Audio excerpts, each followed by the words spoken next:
'em, I'ma murk 'em. And if they playing with this fire, I'ma burn. Hello friends, आप सभी का स्वागत है हमारे YouTube चैनल ईज एडू पर। फ्रेंड्स, आज के इस वीडियो में हम आपके लिए लेकर आए हैं साइंस सब्जेक्ट से रिलेटेड एसिड, बेस और सॉल्ट यानी कि अम्ल, क्षारक और लवण चैप्टर से संबंधित जो भी इंपॉर्टेंट क्वेश्चंस हैं, जो कि हमारी परीक्षा के लिए बहुत इंपॉर्टेंट साबित होने वाले हैं। ऐसे चुनिंदा सवालों का संग्रह आपके लिए लाया गया है और ये क्लास 7 से रिलेटेड चैप्टर है, लेकिन बहुत ही इंपॉर्टेंट चैप्टर है फ्रेंड्स। इससे जुड़े हुए सवाल बहुत इंपॉर्टेंट है। सो बिना टाइम गंवाए पूरा वीडियो वॉच कीजिएगा। और हाँ, जो लोग चैनल पर नए हैं वो चैनल को सब्सक्राइब जरूर कीजिएगा और बेल आइकन प्रेस कीजिएगा। तो फ्रेंड्स, शुरू करते हैं आज का वीडियो। हमारा पहला सवाल है, सभी खट्टे पदार्थों में कौन सा रासायनिक पदार्थ पाया जाता है? तो इसका राइट आंसर होगा अम्ल। जी हाँ दोस्तों, अम्ल वैसे पदार्थ होते हैं जिनका स्वाद खट्टा होता है, अर्थात यही ऐसे पदार्थ हैं केवल रासायनिक पदार्थों में।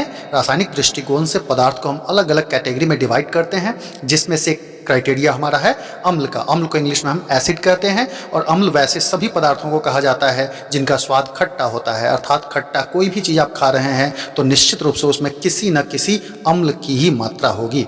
हमारा अगला सवाल है, अम्ल शब्द की व्युत्पत्ति लैटिन भाषा के किस शब्द से हुई है? तो फ्रेंड्स, इसका राइट आंसर होगा एसिडस। जी हाँ, एसिडस शब्द लैटिन भाषा का शब्द है और इसका शाब्दिक अर्थ खट्टा होता है, क्योंकि एसिडस शब्द से ही एसिड बना है और एसिड को ही हम हिंदी में अम्ल कहते हैं। तो एसिडस लैटिन भाषा में खट्टा के सेंस में यूज़ किया जाता है और इसीलिए हम लोग अम्ल को भी, चूँकि अम्ल खट्टे होते हैं, इसीलिए अम्ल की उत्पत्ति मानी जाती है कि एसिडस शब्द से ही हुई है। हमारा अगला सवाल है, सेब में कौन सा अम्ल पाया जाता है? तो फ्रेंड्स, इसका राइट आंसर होगा मैलिक एसिड। जी हाँ, ऐसे जितने भी फल हम लोग खाते हैं, अधिकांश फलों में अम्ल की मात्रा होती है। हम लोग नॉर्मल यूज़ में जितने भी तरह के पदार्थों का इस्तेमाल करते हैं, बहुत सारे तरह के पदार्थों में अम्ल की मात्रा होती है। तो अलग अलग अम्ल पाए जाते हैं सभी पदार्थों में। उसी प्रकार से यहाँ पर जो जिक्र आया सेब का, सेब में मैलिक एसिड पाया जाता है। हालांकि आप देख सकते हैं इसके अलावा भी कई सारे जो उपयोगी पदार्थ हैं, मैंने यहाँ पर उनको मेंशन कर दिया है कि नींबू में सिट्रिक एसिड, इमली में टार्टरिक अम्ल यानी टार्टरिक एसिड, अंगूर में भी टार्टरिक एसिड होता है, टमाटर में ऑक्सैलिक एसिड होता है, सिरका जिसको विनेगर भी कहते हैं इसमें एसिटिक एसिड होता है, शीतल पेय जिसको आप कोल्ड ड्रिंक्स कहते हैं इसमें कार्बोनिक एसिड होता है और दही में लैक्टिक अम्ल पाया जाता है। इस प्रकार हमारे उपयोग के कई सारे ऐसे पदार्थ हैं जिनमें अम्ल की मात्रा पाई जाती है। यहाँ तक कि लाल चींटी जो पाई जाती है, लाल चींटी जो होती है उसके डंक में भी फॉर्मिक एसिड पाया जाता है। खैर फ्रेंड्स, आगे बढ़ते हैं। अगला सवाल है, क्षारकों का स्वाद कैसा होता है?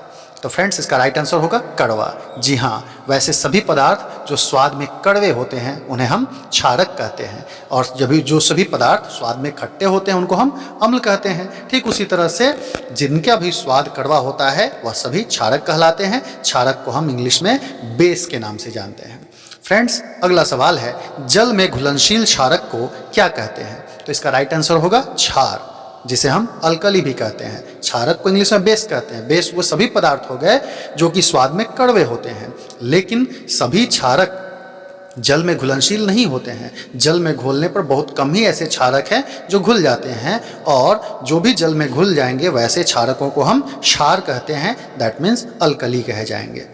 हमारा अगला सवाल है, जिन पदार्थों से अम्ल और क्षार की पहचान की जाती है उन्हें क्या कहते हैं? तो इसका राइट आंसर होगा सूचक। जी हाँ, सूचक को इंडिकेटर भी कहा जाता है। सूचक शब्द का ही अगर आप मतलब देखें तो सूचक यानी कि सूचना देने वाला, इंडिकेटर मीन्स इंडिकेट करने वाला, अर्थात जिन पदार्थों से आप अम्ल और क्षार की पहचान करेंगे, जिसके थ्रू आप टेस्ट करेंगे कि कोई दिया गया पदार्थ अम्ल है या क्षार है, उन पदार्थों को हम सूचक कहते हैं। अब रही बात, इसमें एक चीज़ समझने वाली है कि हम तो टेस्ट करके बता ही सकते हैं कि जिनका स्वाद खट्टा होता है वो अम्ल होते हैं और जिनका स्वाद कड़वा होता है वो क्षारक होते हैं। लेकिन दोस्तों, हर पदार्थ को टेस्ट करना उचित नहीं होता है, क्योंकि बहुत सारे ऐसे अम्ल और क्षार होते हैं जो बहुत ही कोरोसिव नेचर के होते हैं। वो संक्षारित कर देते हैं, हमारे चमड़े को जला सकते हैं, बर्निंग कर सकते हैं। इसीलिए एसिड अटैक में आपने ऐसे केसेस सुने होंगे कि जहाँ पर किसी लड़की या महिला के शरीर पर एसिड का छिड़काव कर देता है, चेहरे जल जाते हैं, तो वो भी तो एसिड ही है। इसीलिए सभी प्रकार के एसिड का उपयोग करना ये अच्छा नहीं है। इसीलिए हम विभिन्न रसायनों के माध्यम से, विभिन्न प्रकार के पदार्थों के माध्यम से उनकी जांच करेंगे और ऐसे हम जिन पदार्थों के माध्यम से उनकी जांच कर सकते हैं वही पदार्थ कहलाते हैं सूचक। हमारा अगला सवाल है, चूना जल में कौन सा क्षारक उपस्थित होता है? तो इसका राइट आंसर होगा कैल्शियम हाइड्रोक्साइड। जी हाँ फ्रेंड्स, जैसे हम लोगों ने बात की कि अलग अलग पदार्थों में अलग अलग प्रकार के अम्ल होते हैं, ठीक उसी तरह से जिनका भी स्वाद कड़वा होता है उन पदार्थों में क्षारक होते हैं और अलग अलग पदार्थों में क्षारक भी अलग अलग प्रकार के होंगे।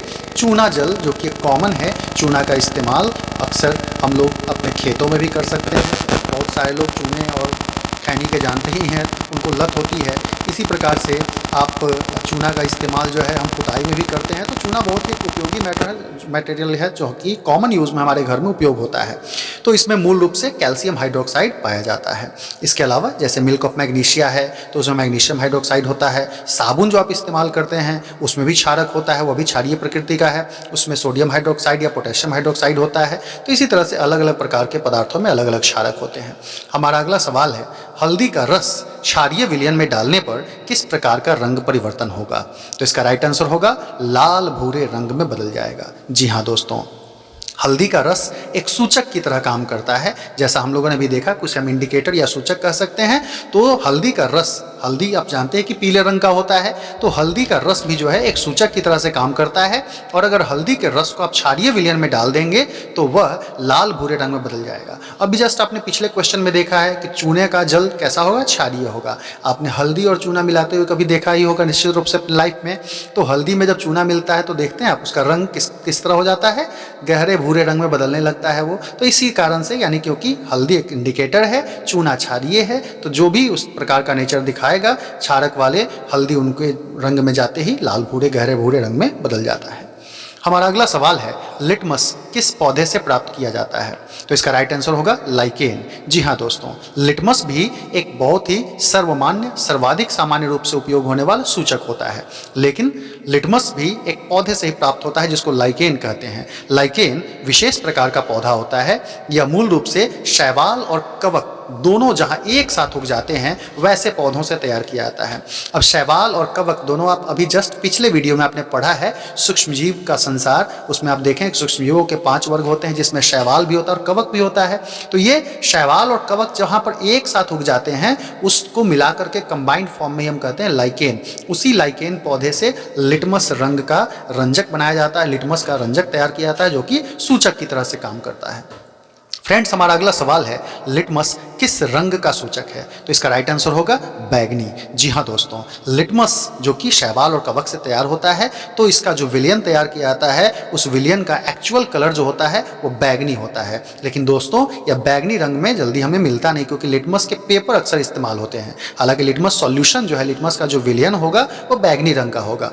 लेकिन लिटमस से जो पेपर तैयार किया जाता है वह 2 प्रकार के पत्र जो हैं जिन्हें हम लिटमस पत्र कहते हैं। तो 2 तरह के लिटमस पत्र मार्केट में इजीली अवेलेबल होते हैं। एक नीला लिटमस पत्र जिसको हम ब्लू लिटमस पेपर भी कहते हैं, और लाल लिटमस पत्र यानी कि रेड लिटमस पेपर। तो ब्लू और रेड ये 2 रंगों में सामान्य रूप से लिटमस पेपर के रूप में इजीली अवेलेबल होता है मार्केट में, जिसकी सहायता से हम किसी भी अम्ल अथवा क्षारक की जाँच कर सकते हैं।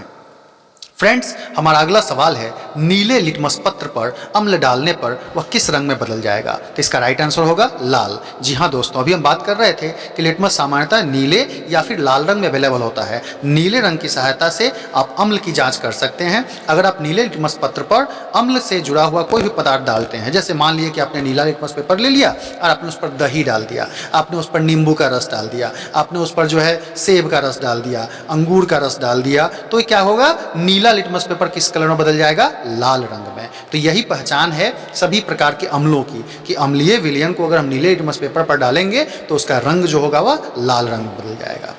अगला सवाल इसी से रिलेटेड है, लाल लिटमस पत्र पर क्षारक डालने पर किस रंग में बदलेगा? तो फ्रेंड्स, इसका राइट आंसर होगा नीले रंग में। जी हाँ, इसमें बहुत इंपॉर्टेंट बात समझने की है, ये बहुत इंपॉर्टेंट क्वेश्चन भी है, क्योंकि आप इसमें अच्छे तरह से याद कर लें कि अम्ल जो होता है वह नीले लिटमस पेपर को लाल रंग में बदल देता है और क्षारक लाल को नीले में कन्वर्ट कर देता है। इसीलिए लिटमस पेपर से हम दोनों की पहचान कर सकते हैं। जैसे हमने दही की बात की थी, हल्दी के रस की बात की थी, तो हल्दी का रस जो है अगर आप उसको किसी क्षारक से डालते हैं, चूने में मिलाएंगे, तो वो गहरे लाल भूरे रंग में हो जाएगा। लेकिन अगर आप हल्दी को दही में मिलाते हुए देखे होंगे उबटन लगाने के समय, तो दही में उस समय किसी भी रंग में परिवर्तन नहीं होता है। मतलब अम्ल में जाने पर हल्दी का रस जो है वो रंग परिवर्तन नहीं करता है। इसीलिए हर प्रकार के पदार्थ से हम हर प्रकार की चीज़ों की जाँच नहीं कर सकते हैं। लेकिन फ्रेंड्स, अगर हम लिटमस पेपर से यूज़ करें तो हम लिटमस पेपर से दोनों की जांच कर सकते हैं, क्योंकि अम्ल नीले को लाल में बदल देगा, क्षारक लाल को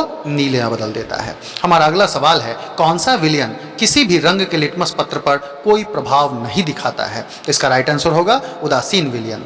तो इसीलिए आप देख रहे हैं कि अम्ल लिटमस पेपर से आप तीनों की जांच कर सकते हैं, क्योंकि अम्ल नीले को लाल में बदल देगा, क्षारक लाल को नीले में बदल देगा। लेकिन जो न अम्लीय है न क्षारीय है, जैसे कि पानी किसी भी नेचर का नहीं है, न एसिडिक है न बेसिक है, इसीलिए इसको हम न्यूट्रल सॉल्यूशन उदासीन विलयन कहते हैं। तो ऐसे विलयन पर अगर आप किसी भी रंग में डाल दीजिए, इसको नीले पानी को लेकर आप नीले लिटमस पेपर पर डालिए या ब्लू लिटमस पेपर पर डालिए, इसमें किसी भी प्रकार का रंग परिवर्तन नहीं होगा। हमारा अगला सवाल है, अड़हुल यानी कि चाइना रोज का रस क्षारीय माध्यम में किस रंग में परिवर्तित होगा? तो फ्रेंड्स, इसका राइट आंसर होगा हरे रंग में। जी हाँ, अड़हुल जो कि चाइना रोज के नाम से ही फेमस है, अड़हुल के नाम से ही फेमस है, तो अड़हुल का जो रस होता है उसका रंग हल्का गुलाबी होता है। अम्लीय विलयन में अगर आप इसको डाल देंगे तो गाढ़े गुलाबी में एकदम मतलब डीप पिंक जो है उसमें कन्वर्ट हो जाएगा। लेकिन क्षारीय माध्यम में जाने पर यह हरे रंग में बदल जाता है। मतलब अड़हुल के रस से भी हम चेक कर सकते हैं कि अम्लीय क्षारीय विलयन की जांच हम कुछ हद तक कर सकते हैं। हमारा अगला सवाल है, पेड़ पौधों और जंतुओं से प्राप्त अम्ल क्या कहलाते हैं? इसका राइट आंसर होगा कार्बनिक अम्ल। जी हाँ दोस्तों, पेड़ पौधे और जंतुओं से जो अम्ल प्राप्त होते हैं, ये अम्ल बहुत ही माइल्ड नेचर के होते हैं। इनका आप आसानी से उपयोग कर सकते हैं, इन्हें चख सकते हैं, इन्हें खा सकते हैं, क्योंकि इनमें कार्बनिक अम्ल पाया जाता है। पेड़ पौधे से प्राप्त अम्ल, जैसे कि नींबू आप खा रहे हैं, संतरा खा रहे हैं, अंगूर खा रहे हैं, तो हमें पेड़ पौधे से प्राप्त हो रहा है। आप दूध दही खा रहे हैं तो यह हमें जंतुओं से प्राप्त हो रहा है। और यही अम्ल खाने लायक अम्ल होते हैं, क्योंकि ये कार्बनिक अम्ल होते हैं। इनमें कार्बन की मात्रा अधिक होती है, जो हमारे बॉडी पर ज़्यादा गंभीर इफेक्ट नहीं डालता है। हमारा अगला सवाल है, कौन से अम्ल अधिक संक्षारक प्रवृत्ति के होते हैं? तो इसका राइट आंसर होगा खनिज अम्ल। जी हाँ, खनिज अम्ल विभिन्न प्रकार के खनिजों से प्राप्त होते हैं और इनका नेचर बहुत ही ज़्यादा संक्षारक यानी कि कोरोसिव नेचर का होता है। ये आपके चेहरे को जला सकते हैं, चमड़े को जला सकते हैं, बर्निंग क्रिएट कर सकते हैं। इसीलिए कभी भी इनको हाथ से नहीं छूना चाहिए, चखना नहीं चाहिए। जो मैंने शुरू में बताया कि हर प्रकार के अम्लों को चख करके स्वाद लेकर के उसका जाँच करना या कहीं से भी उचित नहीं है। इसीलिए अम्ल और क्षारक रासायनिक प्रवृत्ति के उनकी जांच करने के लिए हम सूचकों का ही इस्तेमाल करेंगे, इंडिकेटर्स यूज करेंगे। हमारा अगला सवाल है, जब अम्ल में जल की मात्रा अधिक होती है तो वह क्या कहलाता है? तो फ्रेंड्स, इसका राइट आंसर होगा तनु अम्ल। जी हाँ, अम्ल सामान्यतः दो प्रकृति के हमारे सामने मिलते हैं। एक होता है सांद्र अम्ल, दूसरा होता है तनु अम्ल। जो मिनरल एसिड, जो हम लोग अभी बात कर रहे थे खनिज अम्लों की, तो खनिज अम्लों को हम डायरेक्ट यूज़ नहीं कर सकते हैं, उसमें पानी मिलाकर ही यूज़ करना होगा। लेकिन अगर अम्ल में, उस एसिड में पानी की मात्रा कम है, तब उसको हम कहेंगे सांद्र अम्ल, वह बहुत ही ज़्यादा विनाशकारी होगा। लेकिन अगर अम्ल में पानी की मात्रा अधिक है तब उसका नेचर थोड़ा डाउन हो जाएगा, माइल्ड हो जाएगा, और ऐसे अम्ल को हम कहते हैं तनु अम्ल, that means dilute acid. Friends, हमारा अगला सवाल है, अम्ल और क्षार की अभिक्रिया होने से कौन सा पदार्थ बनता है? तो इसका राइट आंसर होगा लवण और जल। जी हाँ, आपको पता है कि अम्ल कैसे पदार्थ होते हैं? स्वाद में खट्टे, और क्षारक कैसे पदार्थ हैं? स्वाद में कड़वे। लेकिन जब ये दोनों आपस में मिल जाते हैं तो एक नया पदार्थ बन जाता है लवण। और लवण वैसे रासायनिक पदार्थ होते हैं जो स्वाद में नमकीन होते हैं। लवण के साथ साथ जल का भी निर्माण होता है। तो चूंकि अम्ल स्वाद में खट्टे हैं, क्षारक स्वाद में कड़वे हैं, लेकिन दोनों मिलने पर बना देते हैं लवण, जो कि नमकीन होता है। अर्थात ये दोनों मिलकर के एक दूसरे के प्रभाव को नष्ट कर देते हैं। इसीलिए इस रासायनिक अभिक्रिया को हम उदासीनीकरण अभिक्रिया के नाम से जानते हैं, न्यूट्रलाइजेशन रिएक्शन, क्योंकि दोनों एक दूसरे के इफेक्ट को न्यूट्रल कर देते हैं। हमारा अगला सवाल है, विलयन की सांद्रता मापने की इकाई क्या कहलाती है? तो फ्रेंड्स, इसका राइट आंसर होगा पीएच मान। जी हाँ, विलयन कितना पावरफुल है या फिर कितना कम पावरफुल है, किस तरह के नेचर का है, वह एसिडिक है, बेसिक है, न्यूट्रल है, यानी कि अम्लीय है, क्षारीय है, उदासीन है, लवण है, क्या है, इसकी जांच करने के लिए जो इकाई बनाई गई है उसे हम pH मान कहते हैं, जिसे हाइड्रोजन आयन की सांद्रता के आधार पर तैयार किया गया था, क्योंकि जितने भी अम्ल होते हैं सभी में हाइड्रोजन आयन प्रेजेंट होता है। ये अम्ल की बहुत ही विशिष्ट पहचान होती है। हालांकि ये क्लास 10th के लेवल में पढ़ना है, लेकिन मैंने अभी यहाँ पर बता दिया कि इसकी पहचान बहुत ज़रूरी है कि अम्ल सभी अम्लों में हाइड्रोजन आयन तो होगा ही, और उसी हाइड्रोजन आयन की सांद्रता के आधार पर pH मान तैयार किया जाता है। इसलिए हमें इस चीज़ को जानना बहुत ही ज़रूरी है। हमारा अगला सवाल है, अम्लीय विलयन का pH मान कितना होता है? तो फ्रेंड्स, इसका राइट आंसर होगा 7 से कम। जी हाँ, अभी मैंने बात की कि pH मान के ज़रिए हम लोग विलयन की प्रकृति का पता लगा सकते हैं। तो pH का जो स्केल होता है, pH स्केल, वह 0 से लेकर के 14 तक उस पर लिखा होता है, यानी कि 0 से 14 तक मेज़र करता है। अगर विलयन का pH मान, किसी विलयन को आप pH स्केल पर डालते हैं और उसका pH मान अगर 7 से कम रह जाता है तो इसका मतलब निश्चित रूप से विलयन अम्लीय नेचर का होगा। और लेकिन अगर 7 से अधिक हो जाता है तो यह भी याद रखना है कि वह तब क्षारीय हो जाएगा, यानी 7 से कम होगा तो अम्लीय और 7 से अधिक होगा तो क्षारीय, और बिल्कुल 7 हो गया तो तब वो उदासीन, दैट मीन्स न्यूट्रल हो जाएगा, यानी ना वह अम्लीय होगा ना वह क्षारीय होगा। मतलब 7 से कम होगा तो अम्लीय, 7 से अधिक होगा तो क्षारीय, बिल्कुल 7 होगा तो उदासीन विलयन। हमारा अगला सवाल है, अपच का उपचार करने के लिए किस दवा का उपयोग किया जाता है? तो फ्रेंड्स, इसका राइट आंसर होगा एंटासिड। जी हाँ, अपच कभी कभी हो जाती है, पेट में एसिडिटी जिसको हम लोग बोलते हैं, क्योंकि आप जानते हैं हम लोग जो पोषण चैप्टर पढ़े थे आपको बताए थे, अमाशय में हाइड्रोक्लोरिक एसिड पाया जाता है।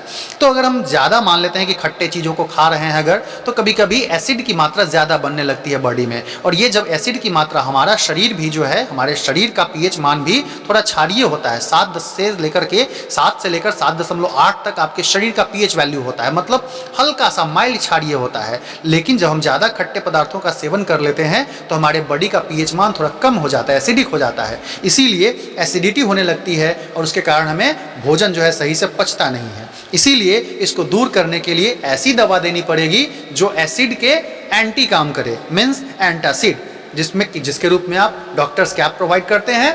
तो डॉक्टर सामान्यतः क्षारक से बने हुए दवा प्रोवाइड करते हैं, क्योंकि आपको पता है अम्ल और क्षारक आपस में मिल करके लवण और जल बना देते हैं, न्यूट्रल हो जाता है और फिर हमारी एसिडिटी ठीक हो जाती है। हमारा अगला सवाल है, धातुओं के ऑक्साइड किस प्रकृति के होते हैं? तो फ्रेंड्स, इसका राइट आंसर होगा क्षारीय। जी हाँ दोस्तों, धातु के जो ऑक्साइड होते हैं, दरअसल धातुओं के ऑक्साइड को अगर जल से अभिक्रिया करा दिया जाए तो वो हाइड्रोक्साइड में बदल जाते हैं। इसीलिए हाइड्रोक्साइड वाले जितने भी पदार्थ होते हैं वो सभी क्षारीय होते हैं। जैसे मैंने थोड़ी देर पहले बताया कि अम्ल में हाइड्रोजन आयन उपस्थित होता है, ठीक उसी प्रकार से सभी क्षारकों में हाइड्रोक्साइड आयन उपस्थित होता है, और धातु के ऑक्साइड भी जल से अभिक्रिया करने पर हाइड्रोक्साइड बनाते हैं। इसीलिए धातुओं के ऑक्साइड को हम कहते हैं क्षारीय प्रवृत्ति वाले। इसके साथ साथ यह भी ध्यान में रखना है कि अधातु के ऑक्साइड अगर पूछ दिया जाए तो यह आपको ध्यान रखना है कि अधातु के ऑक्साइड अम्लीय होते हैं, धातु के ऑक्साइड क्षारीय होते हैं, अधातु के ऑक्साइड अम्लीय होते हैं। हमारा अगला सवाल है, ताज़े दूध का pH मान कितना होता है? तो फ्रेंड्स, इसका राइट आंसर होगा 6। जी हाँ, दूध का pH मान भी 6 होता है। आपको पता है कि जो भी 7 से कम होगा वो सब अम्लीय होगा, एसिडिक होगा। इसका मतलब दूध भी अम्लीय प्रवृत्ति का होता है। इसीलिए थोड़ी देर जब आप कच्चे दूध को छोड़ देते हैं बिना बॉयल किए हुए, बिना उबाले हुए, तो आप देखते हैं कि दूध फट जाता है। क्यों फट गया? क्योंकि उसमें अम्ल की मात्रा थी। जब थोड़ी देर आप उसको छोड़ देते हैं, अम्ल की मात्रा और बढ़ जाती है, और दही में भी अम्ल ही होता है। जब दही जमती है तो अम्ल की मात्रा ज़्यादा बढ़ गई होती है, वही दही के रूप में जमने लगता है, जिसको हम कहते हैं कि दूध फट गया। हमारा अगला सवाल है, हमारे शरीर की प्रत्येक कोशिका में कौन सा विशेष अम्ल पाया जाता है? तो फ्रेंड्स, इसका राइट आंसर होगा डीएनए। जी हाँ, डीएनए का पूरा नाम होता है deoxyribo nucleic acid. Deoxyribo nucleic acid, यानी यह भी एक प्रकार का एसिड है, एक प्रकार का अम्ल है, जो प्रत्येक कोशिका में विशेष रूप में पाया जाता है। और यह शरीर की प्रत्येक विशिष्टता को, क्योंकि डीएनए जो होती है वह आनुवंशिकता की इकाई जीन होती है, और जीन का ही ये समझिए तो प्रमुख अम्ल जो है प्रमुख रूप से उस पर प्रभावी होता है। अर्थात आपके चेहरे, आपकी आंखों के रंग, आपकी ऊंचाई, इन सब को कंट्रोल करने का काम करता है। और आपको यह भी अच्छी तरह से पता है कि जब यह पता करना हो कि कोई किसी के संतान है या नहीं है, तो उसके लिए भी हम डीएनए जांच का ही सहारा लेते हैं। तो डीएनए बहुत ही इंपॉर्टेंट पदार्थ है कोशिका के लिए। तो फ्रेंड्स, ये थे अम्ल क्षारक और लवण से जुड़े हुए इंपॉर्टेंट क्वेश्चंस। उम्मीद है आपको हमारा वीडियो पसंद आया होगा। अगर पसंद आया तो लाइक कीजिएगा, चैनल को सब्सक्राइब कीजिएगा और इसी तरह अपना प्यार और आशीर्वाद बनाए रखिए। फिर मिलते हैं अगले क्लास में अगले कंसेप्ट के साथ। Till then, love you, bye bye.